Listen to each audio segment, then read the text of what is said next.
And everyone, this is Life. Welcome back to my playthrough of Etrian Odyssey 2 Untold. Today we're going to continue exploring the third floor, but first we're going to make a gather team so that I can buy more fundamental stuff. And I figured that was important enough, so let's go over to the Explorers Guild and get that sorted. I asked on Twitter to like the 5 people who go there, what their suggestions for names be, and I got a ton of puns. Like, holy crap, that's a lot of puns. I'm really bad at making names for beasts, so that's why I asked for help on the naming of beasts, and I also let you guys name a survivalist. Needless to say, you guys killed it on the puns, but I'm not sure they're appropriate, so I'm going to use some of the more serious names or more neutral names amongst the puns, and we'll see where that gets us. So, I'm going to be taking the name of Herrick for the tiger. This was recommended by SoulScape as one of his more serious names. Making sure I spelled it right, that's it. Then we also have, also from SoulScape, this is one of SoulScape's pun names, but I figured it was neutral enough that I could use it. As it turns out, those letters are right next to each other. Okay. Let's not name our characters anything dumb now. Third name I'm going to use is one of my own, really. This is Mimiji, because I needed an Awoo on my team, and I couldn't figure out how to do it, because there's no white wolves in this game. But whatever, Mimiji, close enough. Close enough. We'll just pretend it's a girl and paint her white, and everything will be just fine. I've always wanted a Toho on my team. Survivalist name, I got several good suggestions. I got Yishtal. I think I like Garthon more, so we're gonna use this portrait for Garthon. This is a recommended name from Kelly. And then for the last character, it was already planned. And that would be... For the last one, we'll pick up Tiara Maki, because I did enjoy her content for quite a bit. Also, I just think it's fair to reference other Etrian Odyssey type players. Okay. So, now what? Alright, well, let's put this team together. Alright, so how do gather teams work, you might ask? Well, you put 3 beasts and 2 survivalists in a team. You go to the custom menu, and you're like, ignore all of these awesome skills up here, and go straight for these ones. This is all very important, because of their ability to pick up everything. You just scroll through the list, just scroll down, hit the natural instinct button 10 gajillion times. And then, on the last survivalist, you don't touch natural instinct at all, and you instead try to go for Stalker as quickly as you possibly can. Seems simple enough, right? Well, leveling them up can be difficult, but you can, their basic toolkit for starting out is fine. Did the game want me to do something else before I actually did? Oh, they wanted to teach me about grimoires, so, okay. It's like, I'm trying to introduce the Gather team, the game's like, hey man, don't forget about this grimoire thing. Okay. Like to keep going if you don't mind. Alright, so first things first, the Explorer Guild Masters wants to teach us something. Apparently this had to be mandatory and unskippable, but that's fine, we'll just go through it. Okay. Allowing you to use the skills for ourselves, yes. They have another interesting trait. Sometimes they'll split off into new stones. This is just how the Grimoire system works. Right, with the Grimoire stones equipped and you find yourself gaining new skills. That's all there is to say on the subject. You might get lucky and pick up, like, curve up and stuff. So I guess this is fine. Oh, we're gonna get an enemy skill? That's kind of cruddy. So, yeah, Grimoire chance will appear on the screen, and then that means a Grimoire may form. Then you get a skill based on what that Grimoire chance is specialized to. And these are the specializations: active, passive, enemy, premium. Passives are passive skills, active are active skills, enemy skills are skills that are attached to the enemy, and premium skills is the skill you use next becomes level 10, and if you use basic attack, defend, or escape, it will instead choose to create one of your passives premiumly. Or one of, maybe it was a random skill, I don't remember. But anyways, it's all very nice. So we just scroll through the attacks. See what gets split off to what. Got a blind arrow. Nice. Got hard shell. Nice. Unbind. Okay. And hard shell. Yeah. We're gonna get a hard shell quite a bit. Okay. On those skills, and we can get through there. Okay. Well then, excuse me, take care. Okay, great. So now that we've been taught that, I'm gonna go back, get the get the gather team, and we're gonna try talking about that again.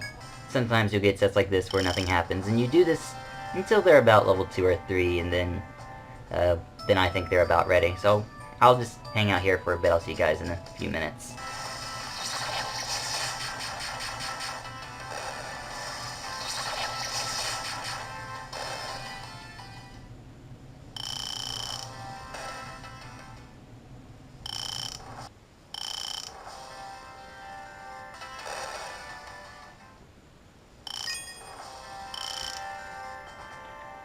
And that's how you quickly get your gather team to level 3. Alright, this is a pretty good haul. Pretty good, as it turns out. Access to new stuff, but most importantly, we just have a ton of money, so... Already got the breastplate. Let's just move everyone upgraded up into leather armor. They can take it. Yeah, even back row people, because we've been introduced to the jerk of jerks, king of jerks, and I have money. And this is a process called optimizing equipment. It's something you want to do every once in a while, as your old equipment starts to phase out and being good or not. So like hairpin here, hairpin there. Hairpin's pretty good as it turns out. Alright, well, I took the time and optimized the equipment, and that took a while, so it makes me not want to do a long exploration session today. This is not the right team. Let's go over and grab our actual team of actual people who are meant to explore the labyrinth and not the people who are meant to gather stuff. So once you have your gather team in order, it's pretty easy to just get money and optimize equipment. Optimizing equipment is the process of gathering all the money you need to get the best equipment for everybody in your party. Equipment optimization is important, especially on higher difficulties, because if you do it, it allows you to more easily combat the enemies. So you take this 10 minutes to set up your farm team, then you take the 10 minutes to better the farm team, and then you do 10 minutes to use the farm team to get the stuff, and then you sell the stuff, and then you optimize equipment. Things will turn out better for you, because now I have like +8 defense on everybody, as well as like generally good stuff. So fairly important process. Now that we're on floor 3, it's best to get out of the armor weapons that we were using on floor 1. And you're going to see a significant impact as we do as we go up the tree and get stuff done. Anyways, it's nice to have your farm team set up, because your farm team only gets stronger as well as your normal team. So let's go ahead and start by exploring the dead ends. Dead end in the forest, something struggling near the tree's roots. Oh geez, must be that hedgehog from before. Sure is. Alright, yeah, we'll rescue it this time. Linda has the lowest amount of HP, we'll send her in. Hedgehog, surprising. Okay, that's awesome.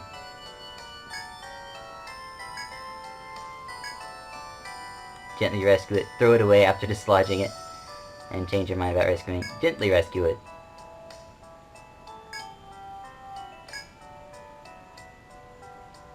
Oh, awesome. Whoa! Smack.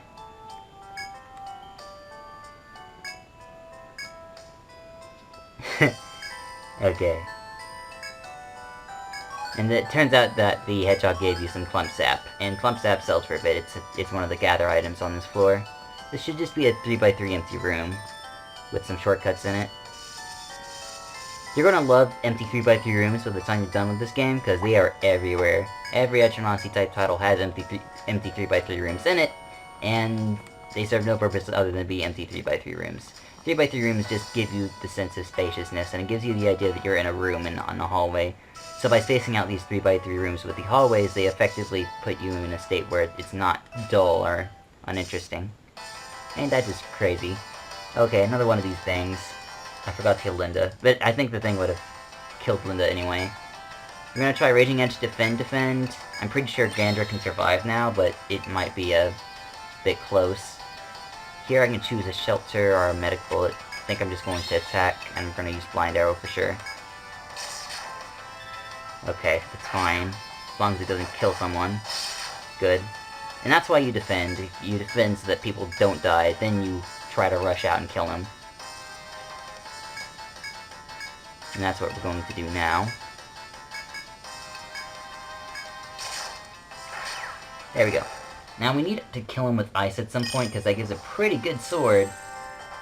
If I believe it gives you an ice elemented sword that's like, that lasts the rest of the floor.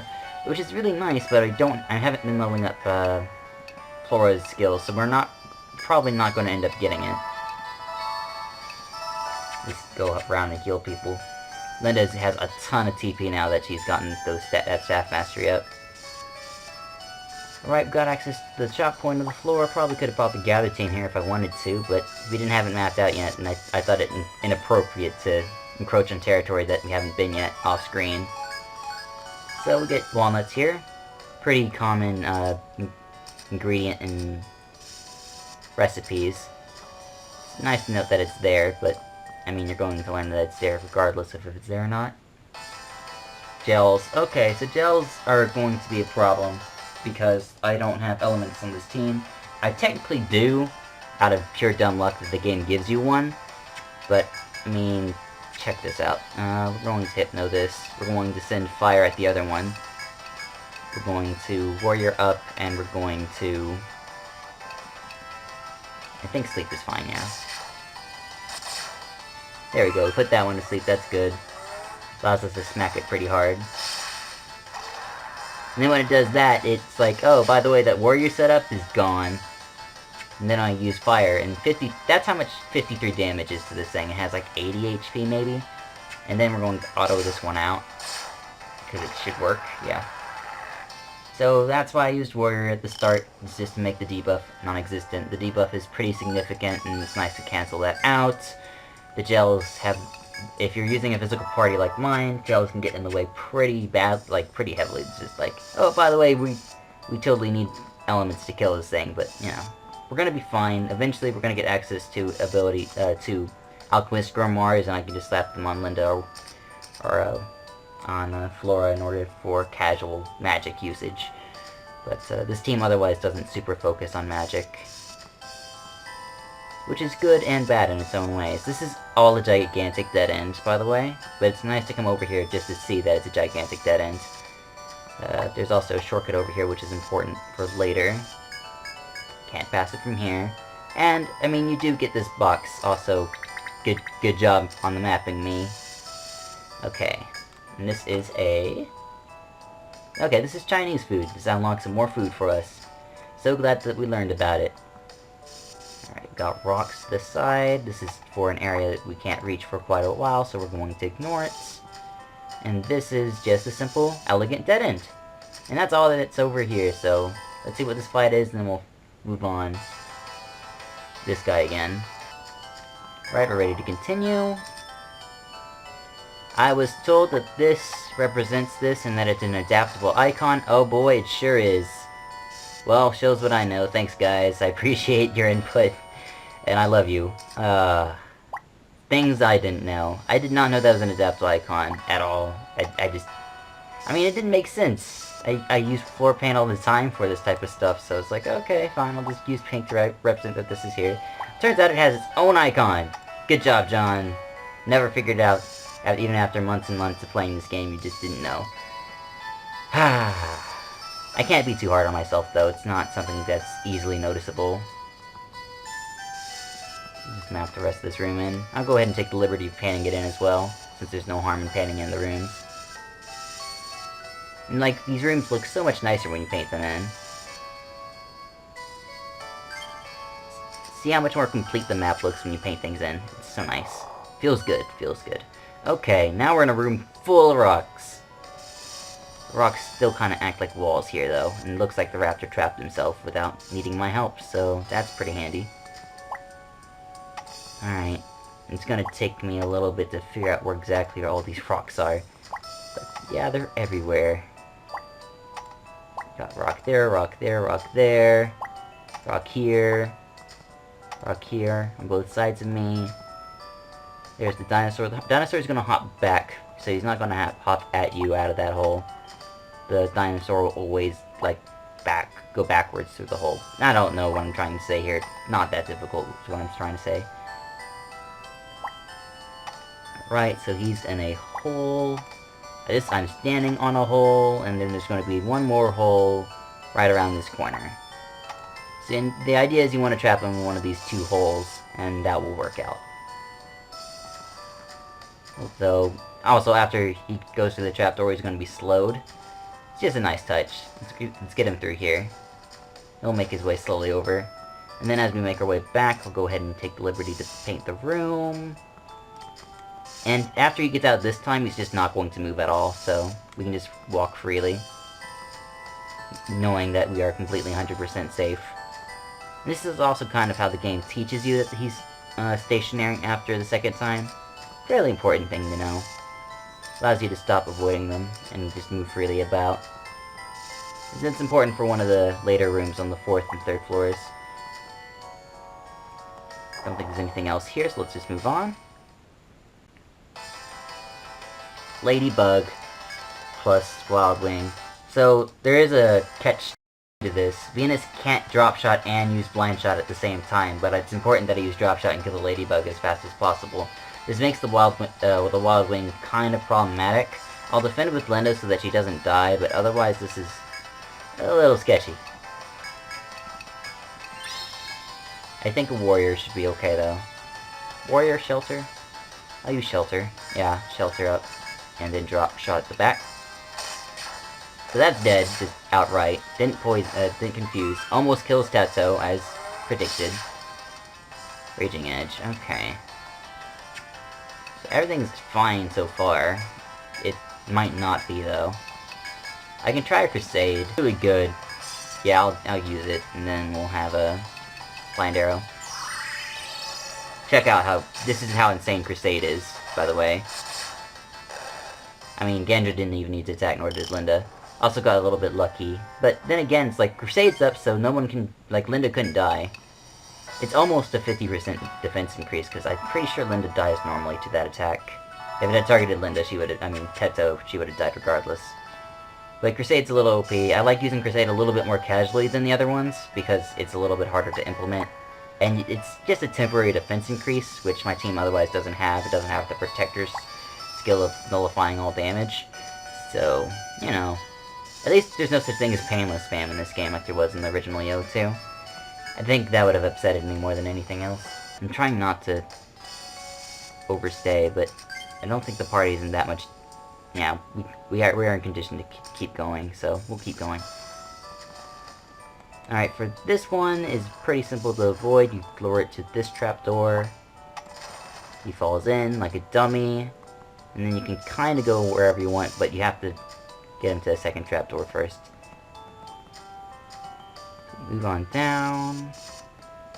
Got a rock there that leads to an area we can't reach. And then a treasure box here. This contains a fire oil, blaze oil. Return flute. I don't remember what it does. I'm pretty sure it returns us to the beginning of the floor? No? What is your job? Escape to the last stairway. Yep, okay, so this is this game's pole stone. I guess they didn't want to call it a pole stone, so they made it the return flute instead. I don't know. It's an interesting design choice. I'm kind of used to the pole stone, but I mean, if they want to call it something new, I'm not going to argue against it. Seems a little silly to be upset about something like that. I'm not a big fan of moving between these tabs, which is why I think I just want to mark these pink paint, but now that I know there's a proper symbol for it, I can't help but use it. Alright, let's lure him over here. It's easy because the foe has horizontal preference, so you don't have to super think about getting him to this trapdoor. There's a rock here, just so we don't forget. And he's been dealt with, so we can just leave the room now. And there's no other rocks or anything, so we're good to go. We might be running into more problematic sets soon. Rock, rock. So we can't go that way. Looks like that's a pretty obvious thing to that. Double gel sunflower. I can drop shot the sunflower and try to deal with the gels. Yeah. So let's try Raging Edge, Hypno, plus Fire over there, plus Warrior, plus Drop. Dead, as expected. Put that one to sleep so it's not going to attack us this turn. Max Cantrip for 24, that's fine. And we should be able to casually just start smacking them down now.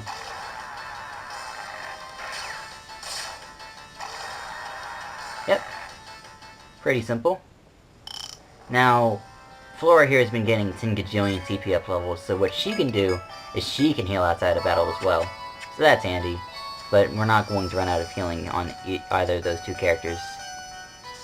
So I suspect it's not that important. This leads to the giant dinosaur room, which I think I actually do want to save for next time. This shortcut seems like a pretty good stopping point. Let's just quickly go over here and claim what's on the other end of this, at the dead end of this passageway, which is a chop point. This should either have more walnuts or it could be something else. Asparagus. Oh boy, everyone's favorite green vegetable. As a kid. Alright, let's get out of here. Sell all that off. Get access to the Warhammer and a bunch of other good stuff. But I just upgraded... Oh, that's really good. Yep. Worth. I mean, I just upgraded to the Mud Staff, but getting access to the Warhammer is just like, oh baby, yes, give it to me, please. Wood Bow costs 310. Pretty good upgrade. Alright. Anyways, I've been here long enough. Hey everyone, this has been Life, as always, and thank you for watching. Next time, we'll continue exploring the third floor. I'll see you guys then. Bye-bye.